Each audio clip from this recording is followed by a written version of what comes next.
ചെറ്റത്തര കാണിച്ചിരിക്കുന്നു. വെറും ചെറ്റത്തര കാണിച്ചിരിക്കുന്നു. KSRTC ഇപ്പം വെറും നഷ്ടത്തിലോടുന്ന സമയം, നഷ്ടത്തിലോടിക്കൊണ്ടിരിക്കുക. ഇവർ വോട്ട് കിട്ടാൻ വേണ്ടി ജനത്തെ കബളിപ്പിച്ച് ഇത് സ്ത്രീകൾക്ക് ഫ്രീ കൊടുക്കാന്ന് അങ്ങനെ പറഞ്ഞതിന്റെ വാക്കിലാണ് ഇപ്പം ഇവര് കൊടുക്കുന്നത്. പ്രൈവറ്റ് ഒരു നിന്നു പോകുന്ന ഒരു സ്ഥിതിയാണ് വരുന്നത്. എന്ന് വെച്ചാൽ നഷ്ടത്തിലാണ് ഇത് ഓടുന്നത്. ഇപ്പോഴും പ്രൈവറ്റ് നഷ്ടത്തിലാണ് ഓടുന്നത്.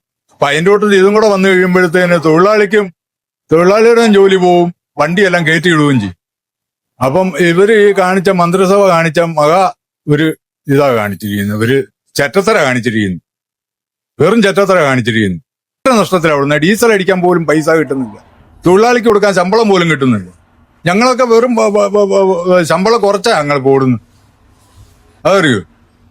അപ്പൊ ഇത് കാണിച്ചിരിക്കുന്ന ഒരു തെറ്റാ ഇവര് കാണിച്ചിരിക്കുന്ന ഇപ്പോഴത്തെ മന്ത്രിസഭ കാണിച്ചിരിക്കുന്നത്. ഇതൊരു 6 മാസം കൊണ്ട് KSRTC നിന്നുപോകും. നിന്ന് പോകുമെന്ന് പറഞ്ഞു കഴിഞ്ഞാൽ നിന്നല്ല, കടവും കൊണ്ട് കുടിയിട്ടു. പ്രൈവറ്റ് നിന്നുപോകും.